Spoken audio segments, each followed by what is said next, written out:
नेपाल भारत का इतना करीबी मित्र है कि दोनों देशों के नागरिकों को एक देश से दूसरे देश में जाने के लिए वीजा तक की जरूरत नहीं पड़ती और यही एक सबसे बड़ी वजह है कि कई बार गलत तरीके से बहुत सारी चीजें स्मगल करके एक देश से दूसरे देश में पहुंचा दी जाती हैं। हालांकि पिछले कुछ समय में इंडिया की बॉर्डर सिक्योरिटी फोर्स ने इस पर काफी कड़ा शिकंजा कसा है। इसी बीच famous media house the Times of India और द प्रिंट में छपे रिपोर्ट्स के अनुसार हाल ही में नेपाल ने एक ऐसी हरकत की है जिससे दोनों देशों के रिलेशन में भयंकर दरार आ सकती है। दरअसल जुलाई में नेपाल के कई युवा जब महाकाली रिवर क्रॉस करके गलत तरीके से इंडिया में घुसने की कोशिश कर रहे थे, तब बॉर्डर सिक्योरिटी फोर्स के इंटरफेयर की वजह से किसी तरीके से वह मारे गए, जिसके बाद नेपाल में बहुत सारे लोगों ने प्रधानमंत्री नरेंद्र मोदी का पुतला फूंकना शुरू कर दिया। नेपाल सरकार के अनुसार इस पूरी एक्टिविटी में कुछ स्टूडेंट्स और यूथ ऑर्गेनाइजेशन शामिल हैं।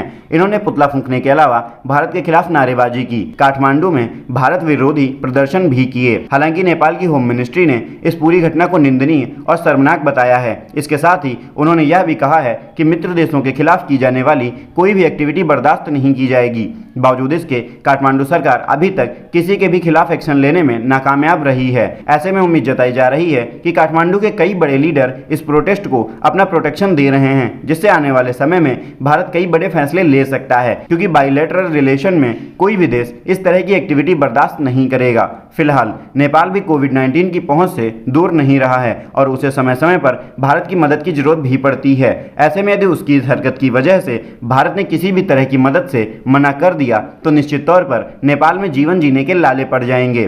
खैर, काठमांडू में हुई इस पूरी एक्टिविटी से वर्ल्ड लेवल पर इंडिया की इमेज काफी हद तक खराब हुई है। ऐसे में क्या इंडियन गवर्नमेंट को नेपाल के खिलाफ कोई कड़ा एक्शन लेना चाहिए, हाँ या नहीं? इस बारे में आप अपनी राय हमें कमेंट बॉक्स में जरूर बताएं।